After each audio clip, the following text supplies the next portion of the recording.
Sorry, my network is somehow glitchy. But can you hear me now? Remind me, I can hear you, sir.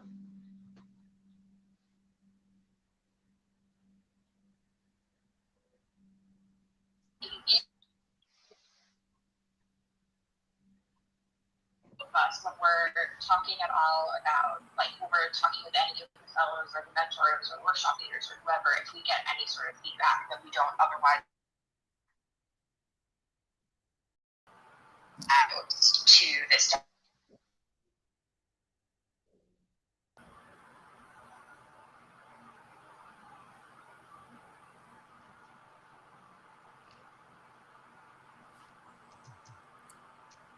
Hello everyone, can you hear me?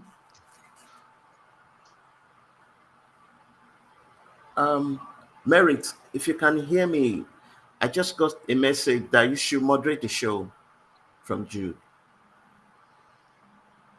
Okay, sir.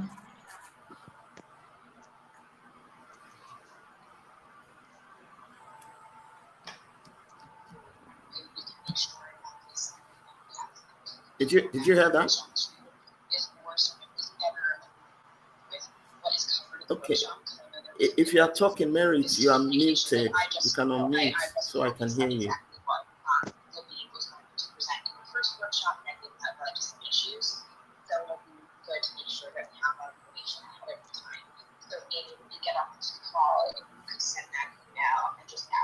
Specific things, and of course, confident in needing to discuss these things if he needs it. But otherwise, we just want to have that information in advance. Ahamba, can you hear me? Yes, I can hear you. Good evening. Can you hear me? Oh, good evening. Yeah, I think Merit is having issue with our network. I think I am as well, but I think maybe it's better now. Okay, yeah, you got it. So maybe Amy you can't see me now. I want to work on my camera. Where each of the fellows can get to meet Star, and they can get to know each other as well. Merit, did you hear me when I said Jude said you should moderate the show? Yes, I can hear you. And then we had a conversation with Yashi. Yeah, I got a message from Jude that you should moderate the show. Yeah. I think Ahamba is working on his camera. Maybe we should give him like a minute or two to do that before you go ahead. When she plans to give us her slides or whatever outline. 120.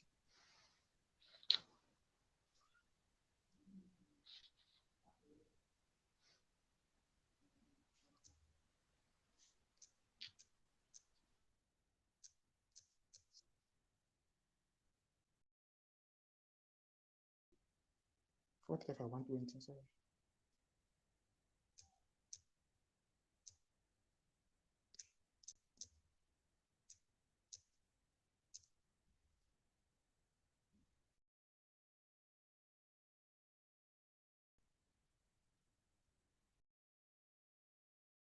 Yeah. Okay, I think Ambassador Ahmed just joined.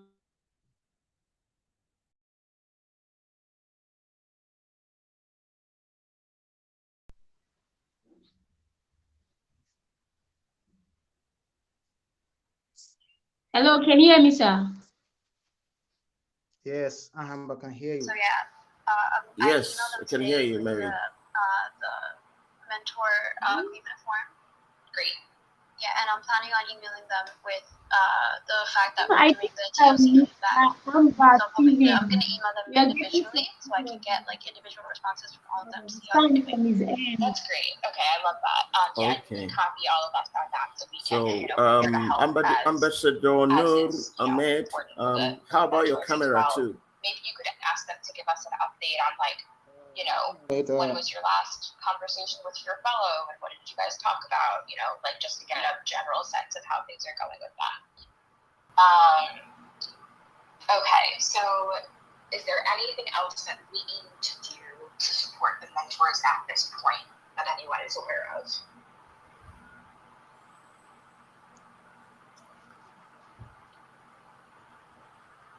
Okay, I think he's good now. That's fine. I can hear you very well. But the thing is that I want to turn on my camera. It requires the setting, the setup. So I want to do that now. Also be great to ask, how can we help? I'm working How on can it. we support you as a mentor during this season? So that can be a valuable question that we can add.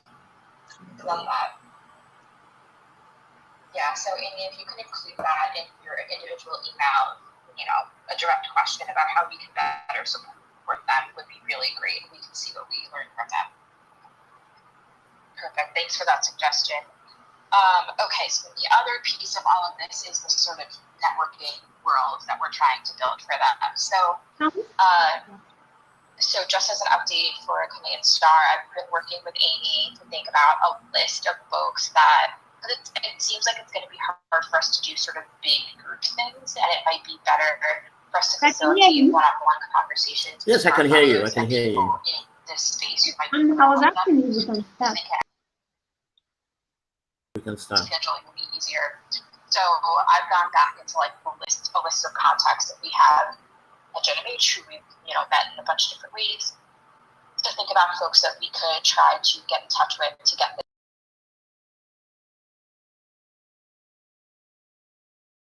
So Amy's going to help me with that, and we'll share with you the list so you can add any contacts you have as well that you think would be interested in talking with our fellows. So this could be like anyone, who does like mental health or public health or program management or research, whatever. We're just trying to give them a big range of people that they can reach out to, and will help them, support them to set up those meetings. Any thoughts on that? Does that all make sense to everyone? Yeah. Definitely. Yeah, Amy, do you have any questions on our next steps for that? No questions about that. Okay, great. So once you're able to compile smaller list, maybe you can share that out with Star and they can add any ideas that they have for people that our fellows can contact. Welcome to the Global Channel Awareness, what structure at this point do where we you have open conversations, views about mental health. So I'm your moderator today, while Mary Thomas. I'm a content creator and founder at Aacharya, a community dedicated to the growth of young girls in Africa. I'm one of GYMHA Ambassador, the Assistant Volunteer Engagement Coordinator. Hello and welcome to the show. Hello. We are blessed with Good evening. 3 amazing panelists on me today. The first panelist is Mr. Kunle Pelemo, and we also have Mr. Ahamba. Hello, good evening, everyone. Thank you so much for having me on the show. Mr. Kunle, can you tell everyone the how you feel tonight? Sorry, come again. Can you tell the viewers how you're feeling tonight, sir? Oh, I feel so excited to be here. It's such a wonderful thing, and I am so grateful. Thank you so much, and welcome to the show. Can you just please do a brief introduction of yourself? The viewers will love to know more about you. Okay. Even though I'm not too good at marketing, so I'll try.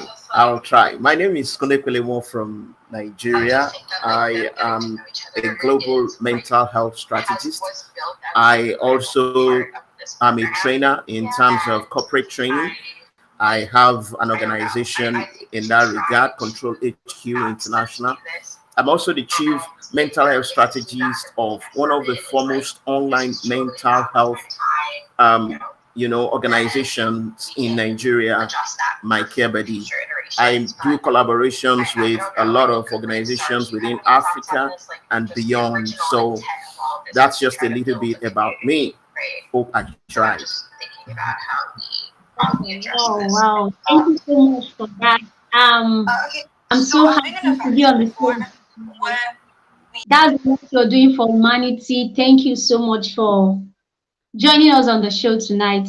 So on tonight's show, our theme for tonight's show is how to help someone who is struggling with addiction. How to help someone who is struggling with addiction. So before we jump into some of the questions that we have for our panelists tonight, I would love Mr. Kunle Pelemo to just tell the viewers, to just enlighten us more about addiction. Okay, thank you so much, Mary. This is such a wonderful topic, and it's at a very critical moment where we are having a lot of, proliferation of addiction. Yeah, it's been in existence, but it's getting more due to so many factors. Addiction is simply the inability for an individual to control a particular behavior or the use of a particular substance, even though they know those things are harmful to their psychological, emotional, and mental well-being. That's simply what an addiction is. And by the time we delve into it during the discussion, we will know why it's so very critical to discuss this particular thing in our society now.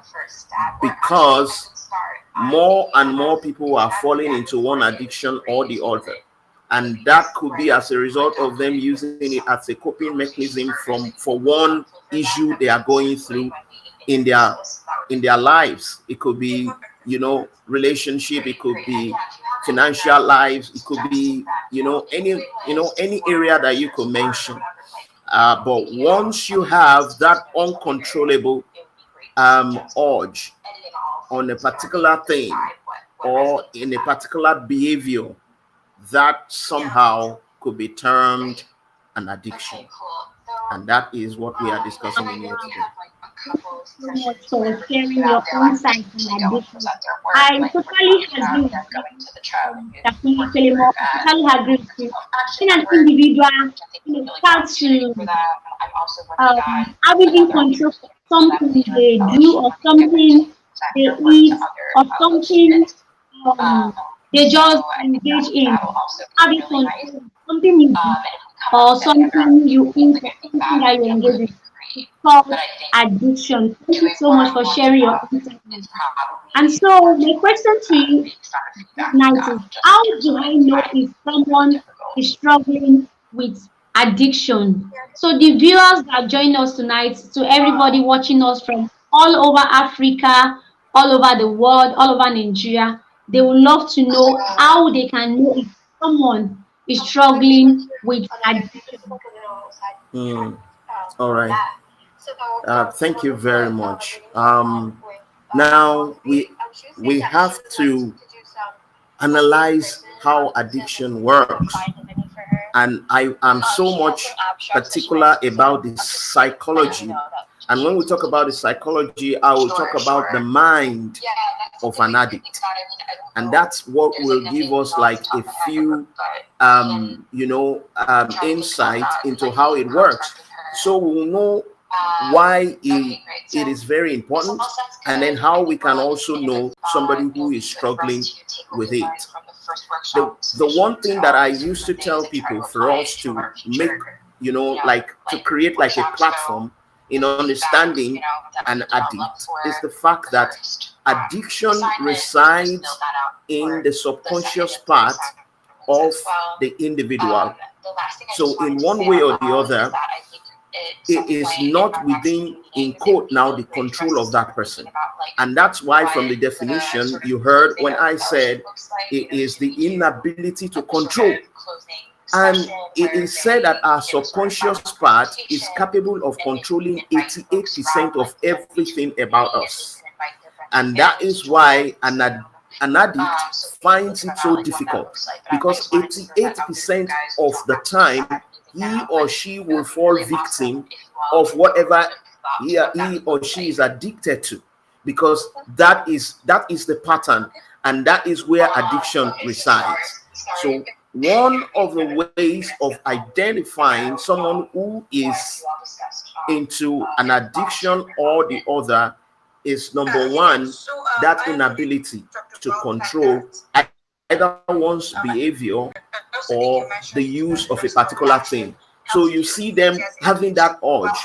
It could be drug, it could be anything, it could even be food, it could be anything. So they keep having that urge, that repeated urge to get the use of that thing.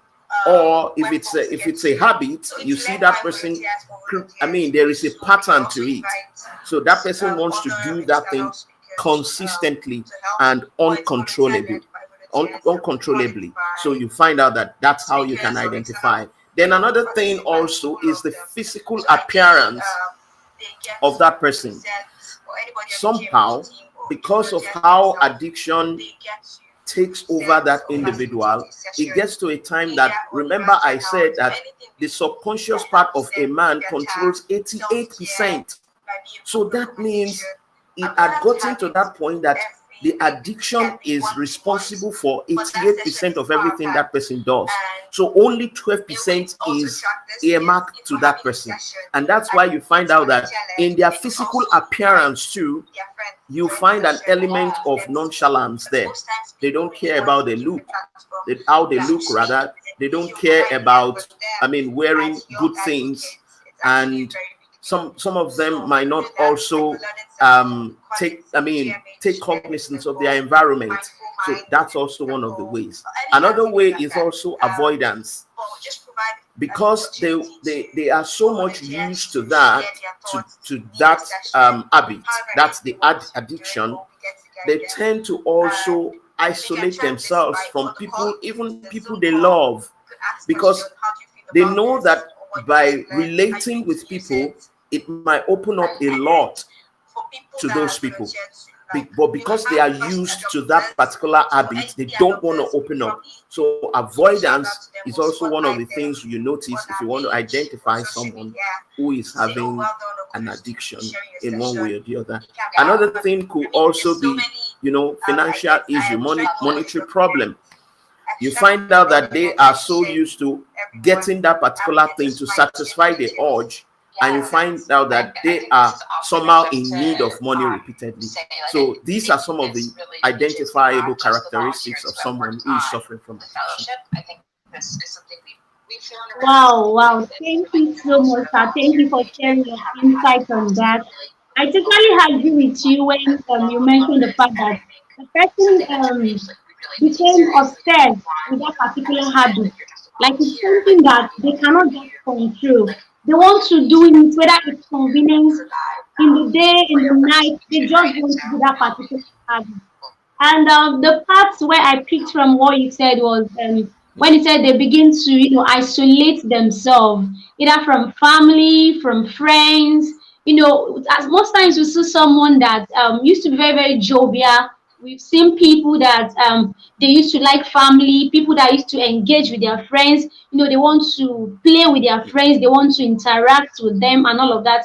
And all of a sudden, because the person is addicted to one particular habit or the other, they start isolating one another and themselves. They want to be alone, they want to, just stay alone because of that particular addiction. And I also picked the part of this financial status from your point. Um, Someone that is addicted to a particular thing or a particular habit, there is a reduction in their financial status. Probably we have people that used to do well for themselves.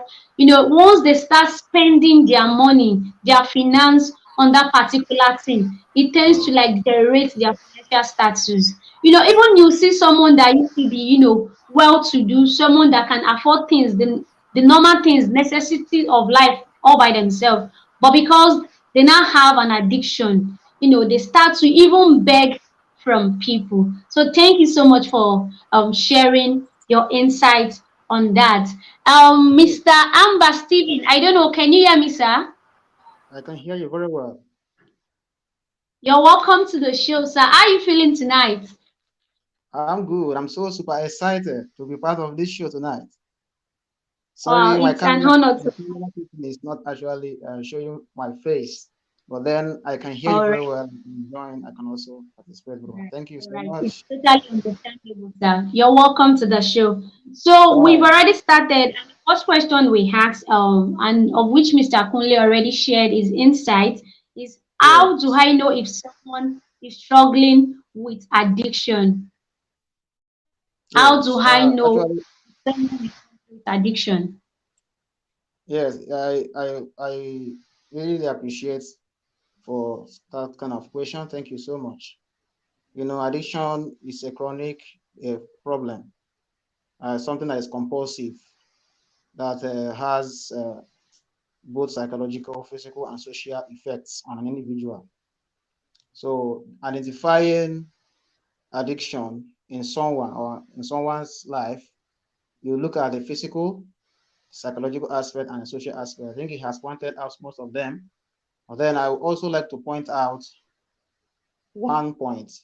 Someone who is addicted, who, for example, who is a family man, you know, loses the interest of hobbies and also neglects his responsibility, maybe as a man, responsibility as in the workplace, responsibilities in the family, because of spending a lot of money in terms of a particular substance or the other. So I feel that this is also a part or a stage in addiction, because addiction has processes. It's a process. It don't just start within a day. It don't just start overnight. It starts from one process to the other. Now, the stages in an addiction, at the initial stage, every young adult, who you see today, maybe that is using a substance like alcohol or cigarettes, must have seen people who are doing it before. Now it starts from at the early stage, the initiation. From there, it now graduates to experimentation. The person starts to experiment that substance like alcohol. The person will be testing maybe half cup of alcohol. From there, gradual process. Then the mind now has to be gathering so many neurons concerning that new behavior. So in looking at it, our mind has about 86 billion neurons, and inside those neurons are new behaviors that we form on each day, on each particular day. So now, when someone is doing something repeatedly from time to time, the brain tends to record that kind of behavior, and from time to time it enters into a stage when you can no longer do without that kind of attitude. For example, someone who steals money to drink, someone who steals money to enjoy himself, if the person is doing it regularly, maybe in the evening you always take at least one bottle or two bottles maybe of beer. Like gradual, it is entering into another stage that we call the risky and risky stage. When it becomes so risky, the person can no longer come out of it. It enters into dependence, physical and psychological dependence. That means if I remove alcohol from your life, it seems as if you're going to die. So that means the person is entering into addiction. So now looking at people who are addicted, if you remove a substance, if you remove them away from their cycle of friends, their peers, it seems as if you are killing them. So identifying someone who's addicted, you observe the person's social life, you observe the person's location, where the person is, because if caregivers, parents, and also friends can be able to discover. Because if you have been around with so many people for a very long time, you now identify this man is no longer being a man. Also, he's not being responsible as a family man. Maybe he's using his money to play bet, he's using his money to drink beer, alcohol, take cigarettes, sleep around. From time to time, the person has been doing that from time to time. The brain keep recording those behaviors. At the end of the day, the person end up being dependent to that kind of behavior. At the end of the day, the person is addicted. Then the last stage of addiction is the crisis stage. Now, when someone is into one particular behavior, you see the person not being able to come out from it. It's just like a way of no returns. The person can no longer come out. So identifying someone who is addicted, we look at the person's social life. At least people around the person can be able to see, yes, this man used to be, around friends. He used to be around his peers, maybe in the office. But this time, he enjoyed being alone. I don't want anybody to disturb me. I love being alone. I love my time. He wants to be in a hideout or just stay in a very quiet place. If you observe the person very well, some of all these, because I love what Mr. Pelemo said. He said that addiction starts from the subconscious mind, and that's true. If you look at people who do all those things, sometimes it seems as if they don't know what they are doing or when they have started doing that. But it seems as if something is pushing them. That's why addiction is compulsion, compulsive reflex action. So looking at the social aspect, where people are coming from, you'll be able to identify, yes, this man is battling with something. Maybe maybe substance. It might be a behavior, maybe that has to do with maybe eating a lot of fat, overeating, some of habits, can be any other thing. Addiction can be addiction of money, can be so many, addiction is in so many forms.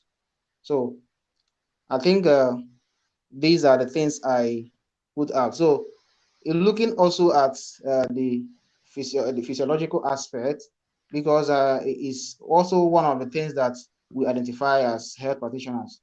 You see them losing weight, someone who's taking a cigarette, you watch the person's weight from time to time. You see the person's losing weight or he's gaining weight. Yes, the body system is affected. So there are so many other things. Because of time, I have to stop here for others to talk. Thank you so much. All right. Thank you so much, Mr. Ahamba, for that wonderful information. That is a lot of insights out there. I really picked so many points from what you said. I really picked so many lessons. I I understand from the point of view where you said addiction is like a process. And Yeah. you also back up what Mr. Kunle said when he said it happens from the subconscious mind. So I actually believe that when it happens once, it's an action. And when it's repeated, it becomes an addiction, and it can as well lead you to a point of no return. No return. So, with all of these points that has been given to us so far, we all can agree that addiction it's a no-go area for everyone listening tonight, for everyone watching us tonight. Addiction is a no-go area. For someone that used to be very, very responsible, once they become addicted, there is slight change in priorities. If they used to put their family, their work as the main priorities, now their addictions take the first role in their priorities. And of course, some of them might even lose weight, some of them might even gain weight, some of them might even start looking unkept, and as well as reduction in their financial status. Thank you so much. So if you're just joining us tonight, this is GYMHA live show. This is where we have open conversations with the youth about mental health. And our theme for tonight is how to help someone who is struggling with addiction. And so far, so good. Our amazing panelists, they've actually been sharing a lot of insights on how to help someone who is struggling with addiction. So feel free to comment, feel free to drop your questions in the chat box, and feel free to stay connected to the end of the show. So, Mr. Kunle, my next question for you is, how can I help someone who is struggling with addiction? For everyone that has, observed, that have seen some of the signs that have been mentioned, they would love to help someone who is struggling with addiction. So how can they help someone who is struggling with addiction? Mm, that's that's a very good question, very potent, and it's going to help a lot of people who are listening, because I know there are a host of people who are really into this, or somebody who has someone who is struggling with addiction, and this will be like, one of the helps they will get in one way or the other. So the first thing I usually say whenever you need to help people who are going through issues like this or any mental health related issue is to first and foremost create a safe space for that person to open up. So, for instance, now you have noticed addiction in someone, and that's why I love the sequence. We had to really paint the picture of what addiction is. So, everyone who is watching, you will know either you have one yourself or you know someone who has one. That might be the first step which we had painted for you to really recognize who an addict is. So, after recognizing that, it's for you to now know that an addict somehow might look tough on the outside, but they are like the softest when it comes to the inside. So when you see them, based on some of the things we have said now, they might look so wild, so unkept, or because of how the addiction had permeated into their physiology and even their psychology. So you think, wow, this is such a strong person. But deep on the inside, they are emotionally fragile. And any attempt to confront them so vividly sometimes will make them run into their shelves, or will make them withdraw finally and will not even open up to any help in one way or the other. And this is very important for us to know that the first thing is to create a safe haven, create a safe space where they will be free enough. And while we are doing that, we should desist from being judgmental while we are doing that. I used to tell people, most especially people who tend to provide first aid, for people who are having mental health related issues, even before they go to therapists or to any professional to seek for help. If you don't create a safe space that is free of judgment, that is free of blames, somehow people will find it difficult to open up the more to you. Because sometimes even an addict might have like a lot of things lying under the carpet, that it is when they open up the more that you will know a lot of things. It will unbundle a whole lot of things. So creating a safe space for them is very, very important. Don't be too confrontational, and then don't be too judgmental. That is that. Then another thing there is the fact that you can make them understand the fact that they can overcome any form of addiction. And for some of us who don't have that capacity to walk someone through that process, the next process might be to refer them, because I must tell you, you can hear from what Ahamba had also said earlier on, how deep addiction is, how it's like it hits deep into the victim in one way or the other. So it's important to not scratch the surface. So one should also refer them to a professional who can help them.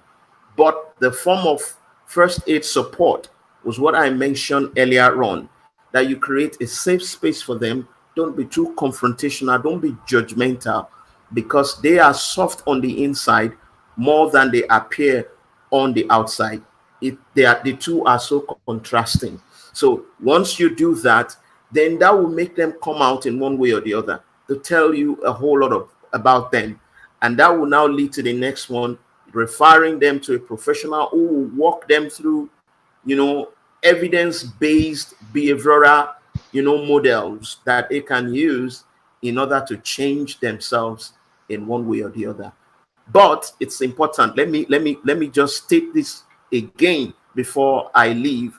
It's important to let them understand that they can overcome the addiction. Because why? The reason is because a whole lot of them want to stop, but because of how addiction operates, it keeps holding them bound. And some of them have resolved to, I just can't stop this. But when you give them that hope, that gives them that courage now to face whatever process that will take them through the addiction. Wow, wow. Thank you so much for that. Thank you so much for that. That is a lot of information right there. I understand the fact where you said addiction is also like any other mental illness. It's curable. You can actually get free from addiction. Yes. It's just like many other mental illness where you can get cure if you seek the appropriate help. Thank you so much. And I also picked on fact where you said you want to create a safe space for them. You know, most of the problem we have with people with addiction is they feel like, okay, if I should open up to you on what I'm passing through, on my own part of addiction, you're going to judge me. So they don't feel safe. So in order for us to help them, we should make them feel safe. After recognizing the signs that an addicted person might exhibit, which is the first step to helping someone, because actually, if you don't know these signs, there's no how you can help such person, is you want to create a safe space for them. You want to make them feel safe. You want to make them feel like, yes, you are not alone. And you want to make them know that addiction is just like many other mental illness. You can get help and you can actually get cure. Thank you very much for that. Thank you so much for sharing your insight on this. So, Mr. Amber, so my question to you is, how can I help someone who is struggling with addiction? So you want to share your insight on how, all the viewers out there can help someone who is struggling with an addiction. Okay, thank you so much. Thank you so much. Uh, I observe that the way we interact with people when we see them do something wrong matters. I mean, the way we interact, the way we connect with them, it matters a lot. The manner of approach, the way you speak to them. I love what Mr. Pelemo said. He said something about don't judge them. Yes, very important. The way you talk to an addict matters a lot. When you present yourself as if you are righteous, be just like a sanctimonious approach, as if you are the Lord of all righteousness. Try to feel the person's pain. I think being empathetic now is very important. Be kind in what you want to do. Be kind to that person. Accept that person, and don't focus on the addiction itself, but focus on the person's personality. Now, when you focus on the person's personality, it will make you to know that this person can do better, that he's better than what he is doing or what she is doing, or the kind of state of life he or she is. So the way you approach yourself, and I think also it also matters the way you also keep your mind. How do you educate your mind to help somebody? What do you know? I think it's also important. Yes. If you don't know what to do, what are you going to do? So I think you need to get resources and then think at least things to do at that right time.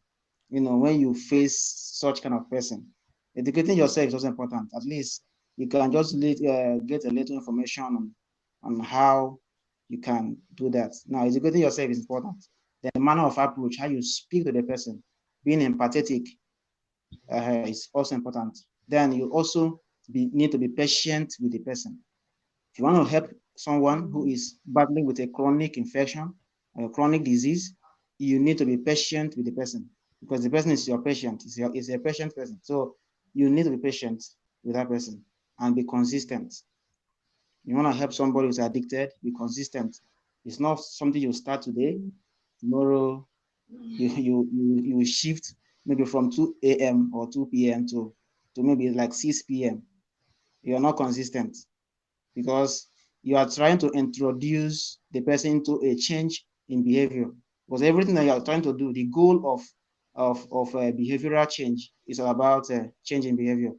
So you want to help somebody, be patient with the person, be consistent, be kind, be empathetic.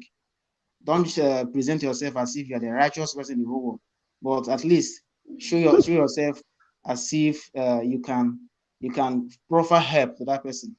The person can see you as an angel. Yes. Then you do more of listening than talking. If you want to be the one to say everything, the person will be looking at you, and he might not say the most dangerous parts of what has led to the addiction. So listen more and then than the more you speak. Then finally, the one we know very well is to introduce the person to a professional. At least if you don't know what to do, you refer the person. Referrals is very important to a professional who knows better than you. I think that will go a long way to helping someone who is struggling with an addiction. Thank you. Wow, thank you so much, Mr. Ahamba, for that wonderful information. That is a lot of, helping information right there. I picked from your point where you said you want to address the issue, not the person. And it's actually back up what Mr. Kunle said when he said you don't have to be judgmental. I think the issue we have in helping people with addiction or with every other mental illness is we don't want to be human for real. So I feel like in order for us to be helpful to someone who is struggling with addiction, we should try to be human first. We should try to be human first.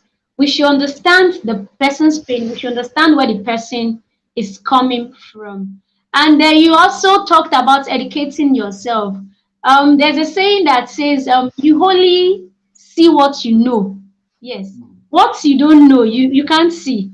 So you have to, educate yourself, get to know about addictions, get to know about the signs. Because even if you don't know about the signs, there's no how you can recognize one when you see it.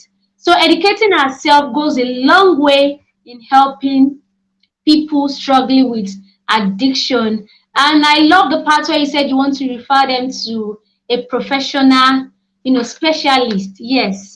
Most times we can provide first aid help, like what Mr. Kunle said. You want to help them with all of these tips. But there are some addictions that you just have to help the person to get a professional help.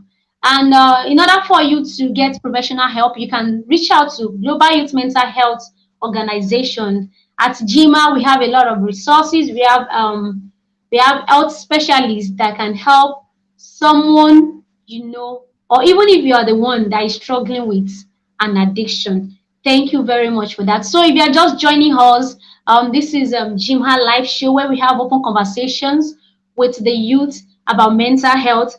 And on today's team, we are discussing how to help someone who is struggling with addiction. And we have amazing panelists on the show tonight, and they've been sharing their insights. So feel free to comment in the comment section, and feel free to send in your questions. Our panelists are ever ready to answer your questions. And please stay connected to the end of the show. Thank you. So moving forward, Mr. Kunle, my next question for you is, what are some signs that someone is struggling with addiction?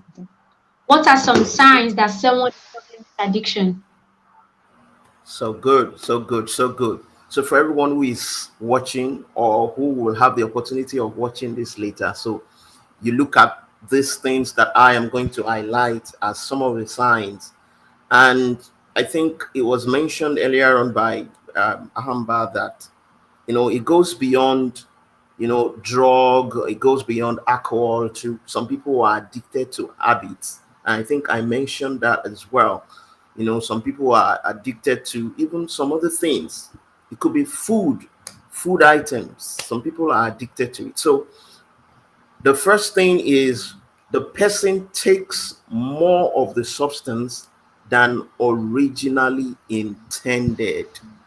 When you have people taking the substance than originally intended, that is a sign that addiction is setting in. So we've got to watch some of the things we take. There is a level of intake of even what do I call it now? Soda water. I mean, soft drink. But sugar also has addiction. as much as we are talking about drugs, we're talking about alcohol, it's even said that sugar addiction is one of the highest addictions, in the world as well. So you now begin to take more than originally intended, and then it comes uncontrollably. That is also one of the signs. Another sign is the fact that the person, that's the addict now, uses that substance in high risk situation or high risk environment. So maybe someone is drinking while driving, and you know that it is dangerous to do the two simultaneously. Maybe someone who is addicted to maybe cigarette and knows that it's against the ethics of his workplace that you should not smoke while at work. But the addiction, like we said, that he rules in the subconscious will push that person go take a stick, even while at work. So in such high risk situation, when you have people wanting to do such things, it's a pointer that that in is becoming addiction. Then the person also has increased interpersonal conflict over the use of the substance. In other words, when you want to let the person know that, I mean, it's like, this is not too good, then the person blows hot and then wants to descend on you. Why do you want me to stop this? Why do you want? So, in as much as you have your right to do some things, but people can still come into your space a little bit and offer you advice. So when you see that the advice doesn't come as an advice, it's hot, it's like something that you blow beyond proportion. Check. It might just be an element of addiction setting in. Another thing is that the addicts now neglect their personal responsibilities, maybe at home or at work, because of the use of that substance or because of that habit they are used to or they are addicted to. So you see now, neglect is also one of the signs. And you can see that in most people who are addicted to alcohol, they come home so late. And when they are home, they are as good as gone, because they are so on the, they are on another planet, let me put it that way.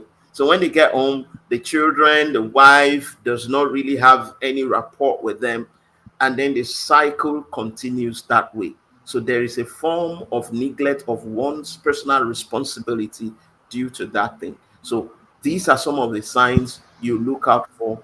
And then I think, we spoke earlier on about the physical appearance. When you notice people who don't really care about their physical appearance and who also don't care about the consequences of some of their actions. You see people crossing road unnecessarily, or who don't care. Yeah, if it happens, it happens. So what's that all about? So all these things are pointers to the fact that that person might be suffering from addiction. Wow, wow, thank you so much for that beautiful information. That is a whole lot of, insightful one right there. I totally agree with you. Many a times people become obsessed with a particular habit or situation, and that's right there shows that they have been addicted to that particular thing. And another one is when you said people will actually know that there's an harmful result to that particular thing they have been addicted to, and regardless of them knowing about this harmful results, they keep doing it still. You make an example about people that are addicted to taking coke and all of that, even alcohol. And another thing I can pinpoint from what you said was misplaced priority. A responsible father, starts outlining, things that are actually important to him. Thank you very much. So, Mr. Amber, do you want to share your insights on what are some of the signs that someone is struggling with addiction? All right, thank you so much. I believe we have done justice to that. Uh, what I just need to point out is that the sign of addiction is vast. So the ones we see are the ones who will say. But right inside the person who is addicted, there are a lot of things he's battling with. So based on the physical aspect, which we see. So there is always a frequent usage. I think that's a frequent usage and frequent maybe participation to such behavior and increase in terms of the addiction. Someone who is using a substance, for example, who is using a cigarette, will try to increase its usage. And I think we have mentioned all those things, so I don't want to repeat all these things. So you can continue. Thank you so much. Right. Thank you very much for that. So moving forward, Mr. Ahamba, I'm going to direct the next question to you. What should I do if I think someone is struggling with addiction? To everyone viewing tonight, they want to know what to do if they think someone is struggling with addiction. Okay, thank you Over so to you, much. Mr. Ahamba. All right, thank you so much. The first thing to do when you see someone who is addicted is to realize that the person needs help and to go direct to help the person. And also, moving direct to help the person, you need to clear off any form of issues that you maybe instead of helping the person, you now cause problem. Do you understand? So not just entering to cause problem to that person. So if you are helping somebody who is addicted, you need to understand that it's a behavioral change and it has to go through a process.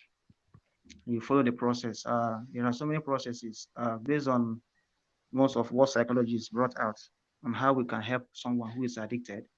I think I found out some of them that a behavioral change model can also help us, maybe at GYMHA.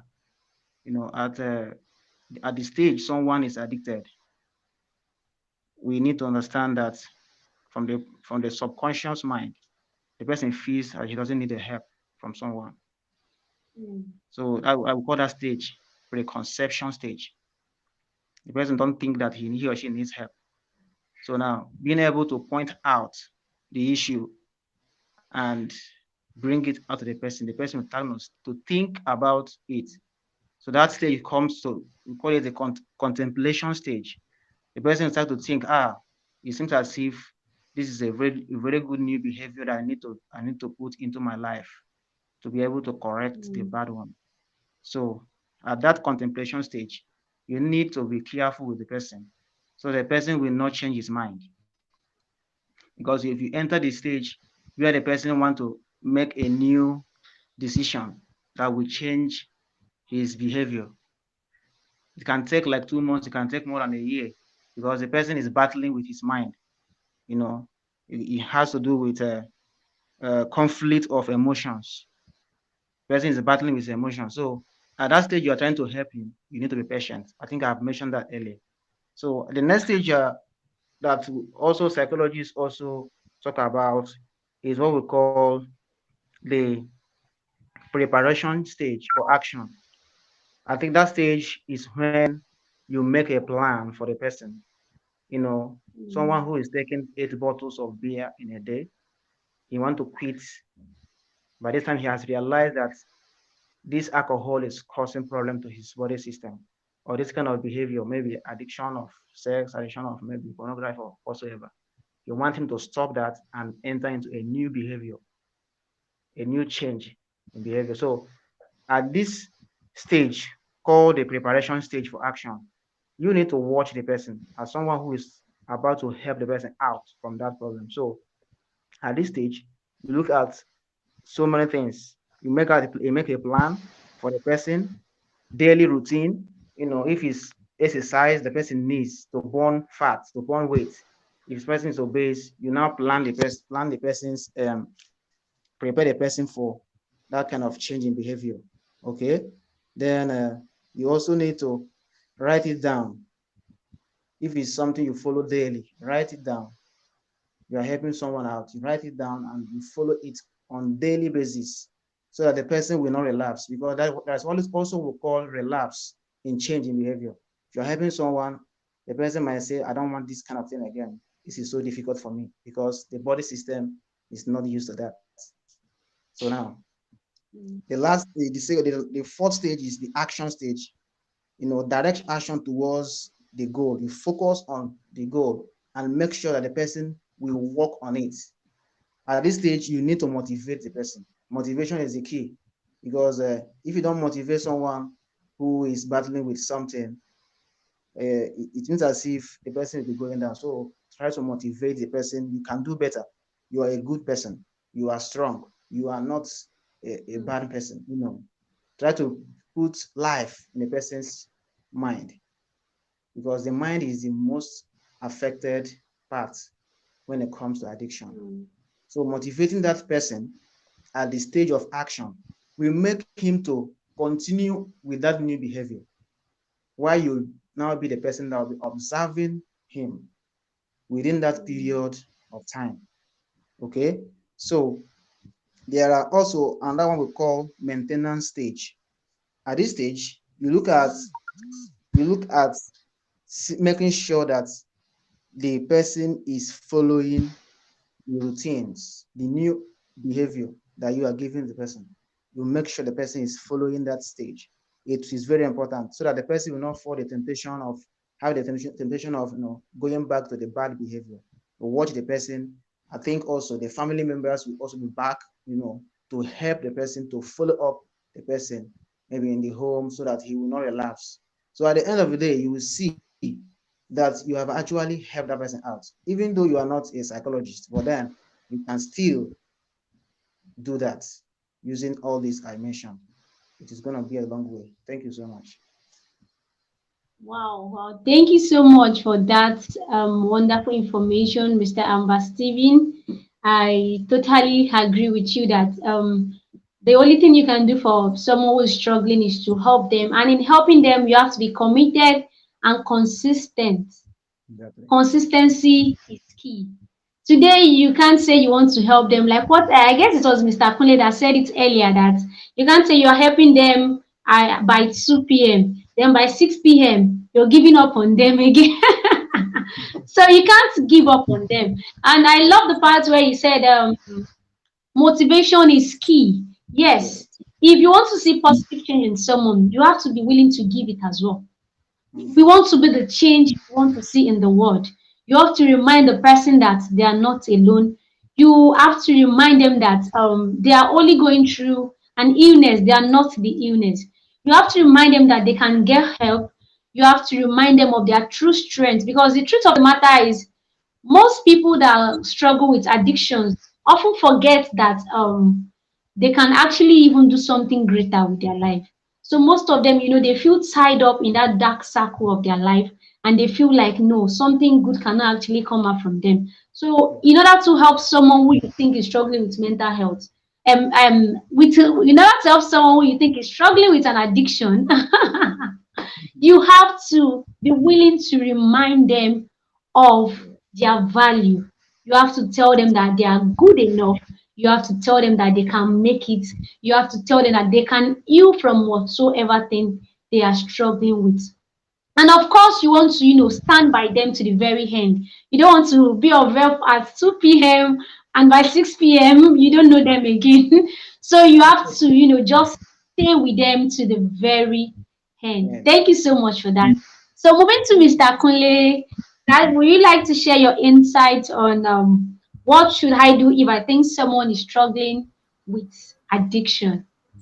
Oh, thank you so much. I think Ahamba done a great lot of works in answering that. But I just want to buttress some of the things he said about, creating like a routine for that person. It's very, very important, because this is how it works. Now, the addiction had created a pattern in the mind That's the subconscious mind of that person. Because inside the subconscious mind, what it does is that there is a part whereby it recognizes your habits, your relationship pattern, and then addiction as well. So what addiction does that is that it creates a pattern in the mind of the addict. And so what you want to do now is to not only break the pattern, but also create a new pattern in one way or the other. What that means is that there used to be a normal, but now you want to create a new normal. So it would be like you now replacing something with another thing. In elementary mathematics, then we used to call it elimination by substitution. So there used to be a normal, but you want to create a new normal because the whole normal had been created and it had been patterned. And that's why they repeatedly do it. So what you want to do now is to break that pattern. What I normally use as an analogy, that's what is called breaking pattern, to really talk about this is in those days. I don't know, for those who are watching, who are listening, and for some of us who are here now, if you have ever seen a video CD before, we no longer use it now. We download songs. That's what we used to play songs in those days, either video CD or audio CD. And on that CD, you will see that there is a golden part on it whereby the songs are inscribed. And right on that golden part, you will see lines, numerous lines in circle. And these are the lines where the songs you are playing are encrypted. And if you take like a pin or a needle and just create a very small mark on one of the lines of that pattern in on that video CD or audio CD, whenever you are playing the CD, if it gets to that pattern you drew, what happens? It skips. And there will be a distortion in that place. And it will make sound like while it's playing. So what we say in those days is that this CD is crashing. This CD is skipping or somehow. The reason is because the pattern had been broken. And Ahamba mentioned something like that. That is the routine you will now create to reconfigure, to repattern, to create a new normal for the addict. And that's why sometimes it takes time and you have to be patient with them. You have to also take that responsibility and create that new normal until that new normal now becomes the new pattern. So, and that will also become a new habit. So they now find out that that is what they definitely gravitate towards, even in their reflex mood. So that means they don't have to think about it. They just begin to subconsciously again act the new normal because that had been created as a new pattern for them. That's it. Thank you so much for that. Thank you so much for that. I totally agree with you. You know, it's often said that the heart cannot be empty, the mind cannot be empty. So, you know, you want to take out the negative attitude and the negative addiction. You want to replace it with a positive one. And I can actually say you can actually introduce the person to a new hobby. You know, when you introduce people to new hobby, they can actually find a positive addiction in that hobby. For example, for people that love to journal, you know, you can even be the next lifestyle writer. You understand? You never know where your hobby is, and you know it's your hobbies lies your passion. You understand? So when you introduce the person to a new positive hobby, like writing, which is journaling, listening to music, even dancing and exercising and all of those things, this person might find a positive addiction in that hobby because you want to remove the negative one and replace with a positive one. Because if you actually succeed in removing the negative ones without replacing another positive one, the person can go back to that negative addiction. Thank you very much for that. Thank you very much for that. So moving forward, the last question for our amazing panelists tonight is, how can I help someone who is struggling with addiction get help. To all viewers who are watching us tonight, they want to know how they can help someone who is struggling with addiction get help. So I'm directing this question to Mr. Ahamba first. Mr. Ahamba, can you hear me? Yes, I can hear you. Can hear you. So how can I help someone who is struggling with addiction get help? Okay, thank you so much. All these questions they are related to each other, and Yeah. what I can just say here is refer the person. If you can't do anything, just refer the person to an expert. And also, Yeah. GYMHA has so many platforms that can also help someone who is suffering with addiction. So actually, referring the person to the right place where he can she can get help is very important.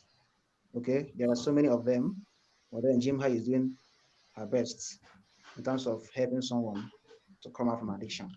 So I think GYMHA is good to go. Thank you. All right, thank you very much for that. I totally agree with you. I tell people everywhere and every time that the Global Youth Mental Health Organization, GYMHA, is doing an amazing job, to help people with addiction, to help people struggling with their mental illness. GYMHA is like the safest space for you. Mr. Kunle talked about, you have to like create a safe space for someone who is struggling with addiction. So I am telling you tonight that in order for you to help someone who is struggling with their mental, with their addiction, with an addiction, refer them to GYMHA. GYMHA is always willing to help. And, we actually share a lot of resources at the Global Youth Mental Health Organization that can help someone who is struggling with addiction, someone who is struggling with their mental health. So in order for you to reach out to GYMHA, you can reach out to GYMHA on all social media handles on Facebook at Global Youth Mental Health Awareness, on Instagram at GYMHA 2020, on LinkedIn at Global Youth Mental Health Awareness, and as well as on Twitter at Global Youth Mental Health Awareness. Or you can visit www.gyimha.org, or you can email jude@gyimha.org for help. So if you or someone you know is struggling with an addiction, GYMHA is your safest space. So reach out to GYMHA. So Mr. Kunle Pelemo, do you have anything to share on how people can get help regarding Oh, addiction? okay. I think the most important thing is what Ahamba said, which is to refer that person to a safe hand. And you have also talked extensively about how GYMHA could help. I'll come back to that. And then one thing that I might add is the fact that what comes to your mind, and I'm asking this question, it could be like a rhetorical question to everyone who is watching, who is listening. What comes to your mind when you see an addict? What comes to your mind? Is it hate or somebody who needs help? And that will be like a turning point in the life of every addict that we have on the outside there, be it those who are under the bridge. Is it hate that comes to this? Is somebody whose life has gone? This person has just finished his life. This one is on the road to wherever you want to mention, on the road to destruction.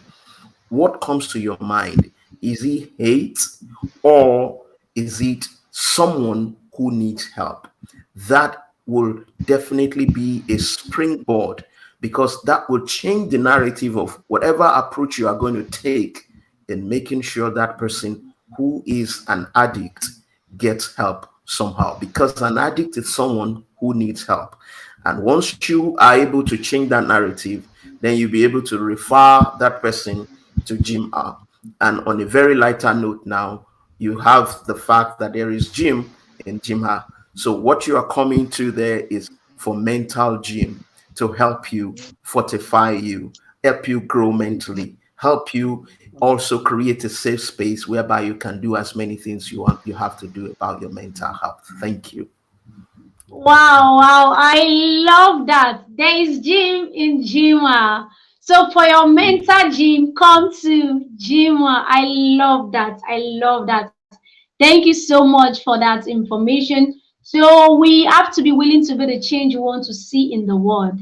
We have to be human first. Be the change you want to see in the world. So to all our viewers in the comment section, thank you so much. We see you. We appreciate your message. Tony Great Edeh, thank you for joining us. And Tolu Olax, thank you so much for joining us. And Tariro said, true, that's been the same and defensive. So I think he's talking about the signs of an addict. You know, when you talked about the fact that the person, you know, become aggressive and all of that, they want to be defensive. Thank you so much. Anthony Gretadier, thank you so much. We see you, we see your comments, and we appreciate you. Thank you all for your great work for humanity. Thank you so much. We see that and we appreciate all you do.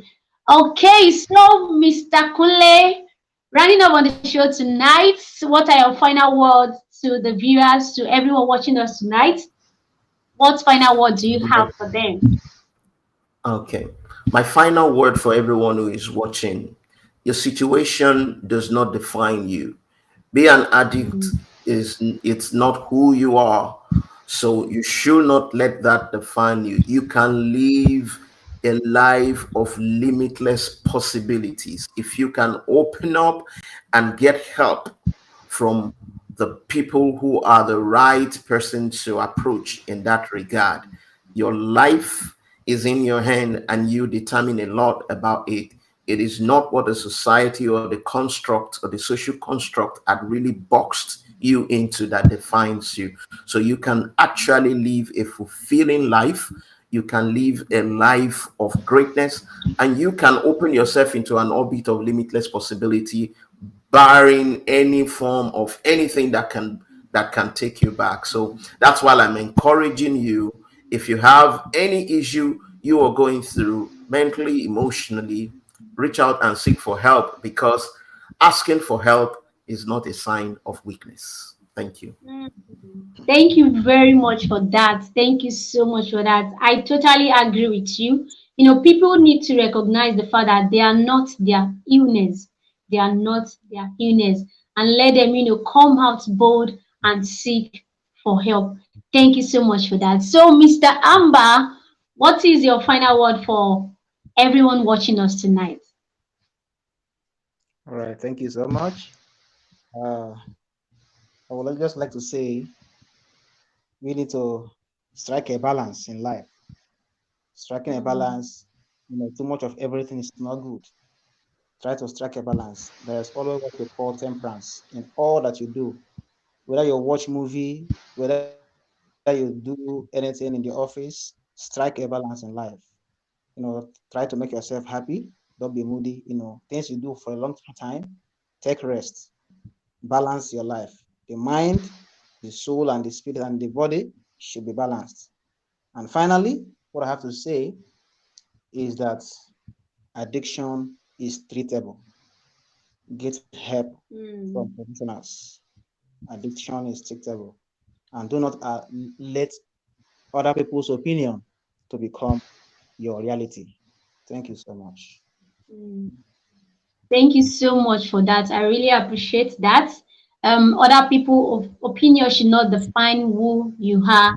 Addiction is treatable, and we should learn to, strike a balance in life, balance work, balance activities, balance your social life, balance every part of your life, and most importantly, be happy, live in gratitude, be grateful for what you have, Exactly.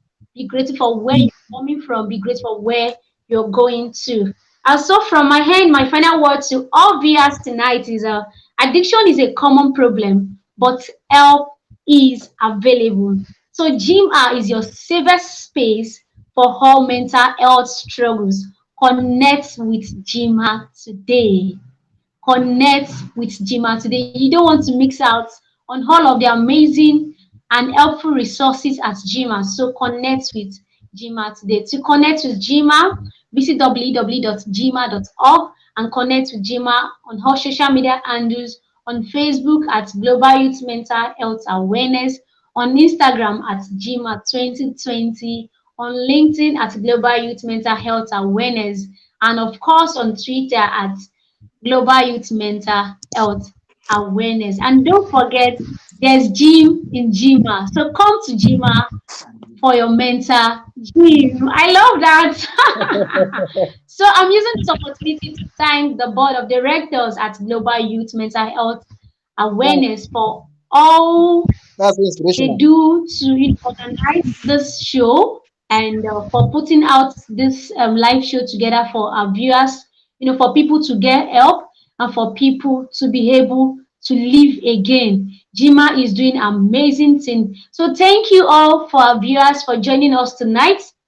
Without you, there is no us. Thank you so much. We truly appreciate you. For people going from Nigeria, from Australia, from India, from every part of the world, we say we love you. GYMHA love you. And please feel free to connect with GYMHA. So until next time, please keep living, live in gratitude, and be happy. God bless you. Bye-bye.